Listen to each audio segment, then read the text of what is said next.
निकाय चुनाव में जिलेवार यूपी के मंत्री बीजेपी प्रत्याशियों के लिए कमान संभाले हुए अपने प्रभारी जिलों के प्रत्याशियों के प्रचार के लिए जिले में कैंप कर रहे हैं। दरअसल निकाय चुनाव में बीजेपी ने सरकार के तमाम मंत्रियों को जो प्रचार में उतार दिया है, जो अलग अलग जिलों में पार्टी उम्मीदवारों के लिए लगातार रणनीति बना रहे हैं।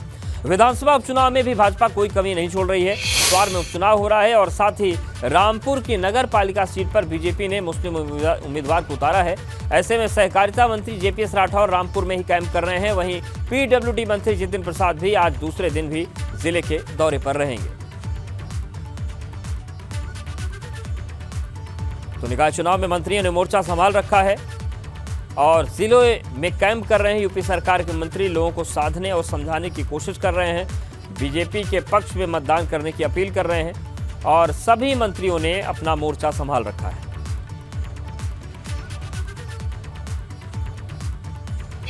और चलिए अब सीधे रुख करते हैं जमीन का। हमारे साथ लखनऊ से हमारे सहयोगी अनुभव जुड़ गए हैं, वाराणसी से नवीन जुड़ गए हैं। अनुभव, सबसे पहले आपके पास आ रहे हैं, किस तरीके से मंत्रियों की भूमिका तय की गई है निकाय चुनाव के प्रचार के लिए? देखिए, बिल्कुल ये निकाय चुनाव बहुत अहम है बीजेपी के लिए अवधेश 2024 के लोकसभा चुनाव से पहले। और अब तो 17 नगर निगम है उत्तर प्रदेश में, तो बीजेपी की कोशिश है कि ज़्यादा से ज़्यादा निगमों में जीता जाए, मेयर जिताया जाए, नगर पालिका अध्यक्ष जिताया जाए, पार्षद जिताया जाए, नगर पंचायत में जीत हासिल है। इसीलिए बीजेपी ने अपनी पूरी ताकत, पूरी फोर्स लगा दी है इस चुनाव को जीतने में। सरकार के तमाम मंत्री जो अलग अलग जिलों के प्रभारी थे, वो अपने ज़िले में ही कैंप कर रहे हैं। वहाँ पर उनको रहने को कहा गया है और वहीं पर वो जनसंपर्क कर रहे हैं, सभाएं कर रहे हैं, पार्टी के पदाधिकारियों के साथ बैठ के कर रहे हैं, रणनीति बना रहे हैं। प्रदेश अध्यक्ष भूपेंद्र चौधरी खुद लगातार अलग अलग जगहों पर जा रहे हैं। आज वो जाएंगे, रायबरेली जाएंगे, प्रयागराज जाएंगे, वहां पर उनको बैठकें करनी है। कल हमने देखा अवध क्षेत्र की उन्होंने बैठक की, सभी सांसदों, विधायकों, सबको बुलाया था। कुल 82 विधानसभाएं आती हैं। इसके अलावा आप देखिए यूपी के जो प्रभारी राधा मोहन सिंह, वो भी आज मुरादाबाद पहुंचेंगे। वहां पर कैसे कैंडिडेट को जिताया जाए, मेयर का इलेक्शन जीता जाए, वार्ड के चुनाव जीते जाए, इसके लिए वो खुद रणनीति बनाएंगे। जितिन प्रसाद आज लखीमपुर जाएंगे, वहां पर उनकी 2 चुनावी जनसभाएं हैं, संपर्क है, कार्यकर्ताओं से मुलाकात है। क्योंकि कई जगहों पर हमने देखा कि प्रत्याशी नाराज भी हैं, लोग नाराज भी हैं। वहां पर कई जगहों पर 1 या 2 लोगों ने नामांकन कर दिया है। तो ऐसे में अब मंत्रियों की भी जिम्मेदारी बढ़ रही है। जेपीएस राठौर वो वहीं पर है, रामपुर में कैंप कर रहे हैं। क्यों? क्योंकि एक तो वहाँ स्वार का उपचुनाव है। बीजेपी अपना दल गठबंधन ने वहाँ पर हम कहें कि मुस्लिम कैंडिडेट को उतारा है, तो वहाँ पर समाजवादी पार्टी ने अब की इस बार हिंदू कार्ड खेला है। और उसी तरह जो रामपुर की नगर पालिका, वहाँ पर पहली बार बीजेपी ने मुस्लिम उम्मीदवार उतार दिया है। तो वहाँ पर भी चैलेंजेस बढ़ गए हैं। और इसके अलावा आप किसी भी मंत्री की बात करिए, जो जिस जिले का प्रभारी है, सुरेश खन्ना, उनको भी चुनाव में लगाया गया है। वो भी आज बिल्कुल, यानी कि सारे मंत्री मोर्चा संभाल रहे हैं। उनकी जिम्मेदारी बड़ी होती भी है क्योंकि मंत्री हैं, पूरे प्रदेश में उनकी कार्यशैली जो है उसका असर होता है। नवीन वाराणसी जुड़ गए हैं। नवीन, वाराणसी में किस तरीके की हलचल है, कौन कौन मंत्री वहां पर कैंप कर रहे हैं, क्या चल रहा है निकाय चुनाव को लेकर? जी अवधेश जी, अगर वाराणसी की बात की जाए तो वाराणसी में प्रधानमंत्री का क्षेत्र होने के चलते बीजेपी कोई कोर कसर छोड़ना नहीं चाहती है। आज यहाँ पर वाराणसी में जिले के प्रभारी मंत्री 2 दिवसीय दौरे पर जयवीर सिंह पहुँच रहे हैं और कार्यकर्ताओं के साथ बैठक करेंगे। इसके साथ साथ कल जयवीर सिंह क्षेत्रीय कार्यालय में जो पार्षद हैं 100 वार्ड के पार्षदों के साथ बैठक करेंगे। इसके साथ साथ जो सबसे बड़ी समस्या आ रही है बीजेपी में, जो बागी हुए हैं, सबसे ज़्यादा बागियों पर निगाह है कि बागियों को कैसे मनाया जाए। लिहाजा दक्षिणी विधानसभा में सबसे ज़्यादा बागी पार्षद प्रत्याशी चुनाव लड़ रहे हैं, जिसको मनाने की कवायद की जाएगी। लिहाजा जयवीर सिंह द्वारा दक्षिणी विधानसभा के विधायक नीलकंठ तिवारी के साथ मिलकर मंथन किया जाएगा। इसके साथ साथ मुख्यमंत्री योगी आदित्यनाथ की भी सभा का आयोजन बीजेपी द्वारा किया जा रहा है। दोनों डिप्टी सीएम बनारस में कैंप करेंगे। दोनों डिप्टी सीएम बनारस की गलियों में वोट मांगते हुए देखने को मिलेंगे। कई कैबिनेट मंत्री भी बनारस की सड़कों पर वोट मांगते हुए देखेंगे। इसके साथ साथ जो स्टार प्रचारकों में दिनेश लाल यादव, निरहुआ, मनोज तिवारी, रवि किशन भी बनारस की सड़कों पर देखेंगे। तो बीजेपी लगातार तैयारी कर रही है और कोई कोर कसर छोड़ना नहीं चाह रही है। लिहाजा अपने सभी स्टार प्रचारकों सहित मुख्यमंत्री और डिप्टी सीएमओ को बनारस की सड़कों पर उतारने का काम किया है। 30 तारीख को सीएम योगी की सभा का आयोजन रखा गया है। 30 तारीख को वाराणसी में सीएम योगी जनसभा को संबोधित करेंगे। इसके साथ साथ लगातार दोनों डिप्टी सीएम वाराणसी की गलियों में घूम कर अपने प्रत्याशियों के लिए वोट मांगेंगे। लेकिन जो सबसे बड़ी समस्या वाराणसी में देखने को मिल रही है दक्षिणी विधानसभा से, जहां से नीलकंठ तिवारी के द्वारा जो जिन लोगों विधानसभा को चुनाव में टिकट भी दिया गया है, नीलकंठ तिवारी जी का विधानसभा क्षेत्र सुर्खियों में था मुसीबतों की वजह से, और अब बागियों की वजह से एक बार फिर से सुर्खियों में देखने वाली बात होगी कि कैसे मामला संभलता है। हमारे साथ सनुज भी मेरठ जुड़ गए हैं। सनुज, मेरठ में क्या हलचल है, वहां पर कौन कौन से मंत्री कैंप कर रहे हैं, किस तरीके से पूरी सियासी रणनीति चल रही है? देखिए, पूरी सियासी रणनीति चल रही है और बीजेपी चाहती है कि इस बार भी महापौर उसका बने। पिछली बार बीएसपी की सुनीता वर्मा यहां से महापौर बनी थी और बीजेपी उस कसक को, उस अधूरे सपने को इस बार पूरा करना चाहती है। प्रदेश उपाध्यक्ष पंकज सिंह लगातार यहां पर डेरा डाले हुए हैं, लगातार कार्यकर्ताओं के साथ बैठक कर रहे हैं। ऊर्जा राज्य मंत्री डॉक्टर सोमेंद्र तोमर हैं, जिस गढ़ से वो आते हैं उस गढ़ की पूरी तरीके से वो घेराबंदी कर रहे हैं कि इस गढ़ को मैं पूरी तरीके से साध लूंगा और यहां से बीजेपी पर वोटों की बरसात कराऊंगा। राज्य मंत्री दिनेश खटीक हैं, वो भी गंगानगर इलाके में रहते हैं। हस्तिनापुर से वो भले ही विधायक हैं और मंत्री हैं, लेकिन जिस गंगानगर इलाके में रहते हैं वो भी मेरठ महापौर सीट के अंतर्गत 90 वार्डों में आता है। वो भी अपनी पूरी ताकत झोंक रहे हैं और तमाम सांसदों की बात हो, तमाम विधायकों की बात हो, तमाम एमएलसी की बात हो, पूरी एक रणनीति के तहत अलग अलग वार्डों में, अलग अलग क्षेत्रों में पूरी तरीके से ताकत झोंक रहे हैं।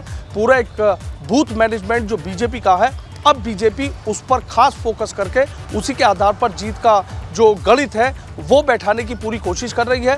तमाम पार्टी भी पूरी तरीके से बीजेपी की घेराबंदी कर रही है और उस घेराबंदी को तोड़ना, यहाँ पर विजय रथ को अपने लगातार जारी रखने के लिए बीजेपी पूरी ताकत झोंक रही है। आने वाले दिनों में कई और बड़े नेता और कई और बड़े मंत्री मेरठ का रुख करेंगे और यहाँ मेरठ के 90 जो नगर निगम के वार्ड हैं उनकी गलियों में, गली गली, कूचे कूचे, कुछ ग्रामीण इलाके भी लगते हैं, वहां पर भी जाएंगे और पूरी ताकत झोंकेंगे कि बीजेपी का जो कमल है, उसको जो खुशबू है वो मतदाताओं को इस तरीके से भा जाए कि यहाँ पर बीजेपी जीत बिल्कुल। और चुनौती भी है क्योंकि आप अगर बड़ा पद संभाल रहे हैं तो जिम्मेदारियां भी बड़ी हो जाती हैं। बने रहिए हमारे साथ। सरोज, उबैदुर रहमान का रुख कर लेते हैं मुरादाबाद से।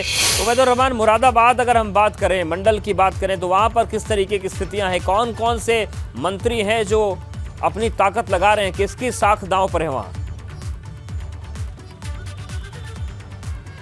अवधेश, मैं आपको मुरादाबाद मंडल की अगर बात करूं तो मुरादाबाद मंडल में भाजपा ने अपनी रणनीति को बिल्कुल बदल के रखा है। जो स्थानीय नेता हैं जिनकी छवि जो है वो सेकुलर टाइप की है, जो हार्डकोर बीजेपी के नेता नहीं कहलाते हैं, उनको लगाया गया है। क्योंकि यहाँ पर इस मंडल में भाजपा ने नगर पंचायतों में, नगर पालिका में मुस्लिम प्रत्याशी उतारे हैं। तो ऐसे में जो सॉफ्ट हिंदुत्व वाले नेता हैं उनको लगाया गया है। जितने एमएलसी हैं उनको सबको लगा दिया गया है, जो एमएलए हैं उनको लगाया गया है। एक एक नगर पंचायत, नगर पालिका में एक एक विधायक को प्रभारी बनाया गया है। साथ ही साथ अगर समाजवादी पार्टी की बात करें तो समाजवादी पार्टी आजकल अपने जो गुटबाजी है उसका शिकार हो रही है।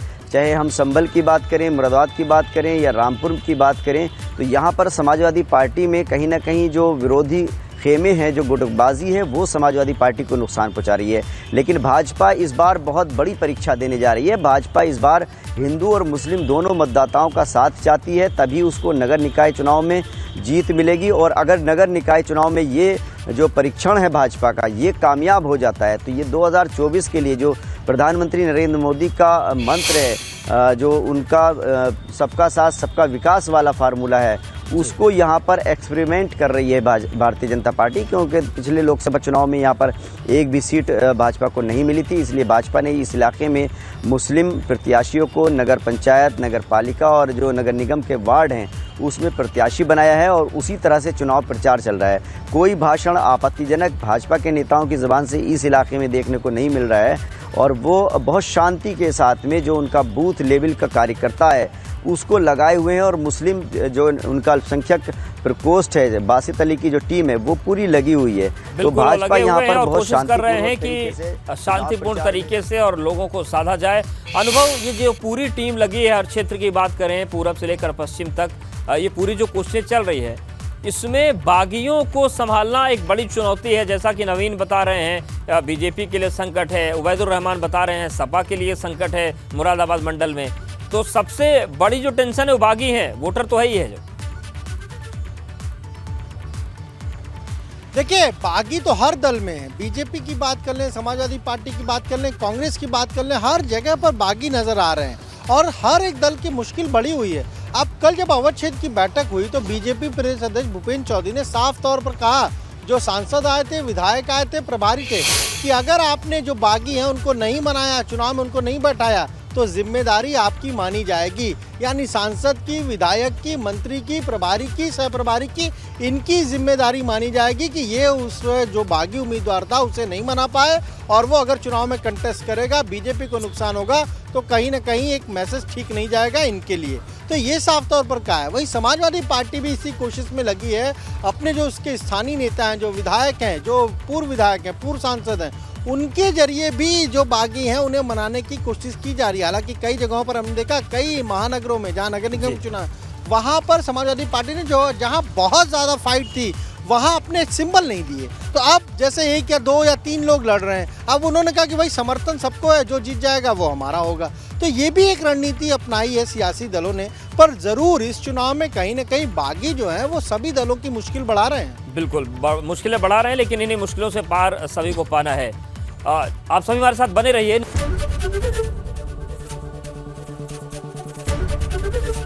एबीपी गंगा, खबर आपकी, जुबान आपकी।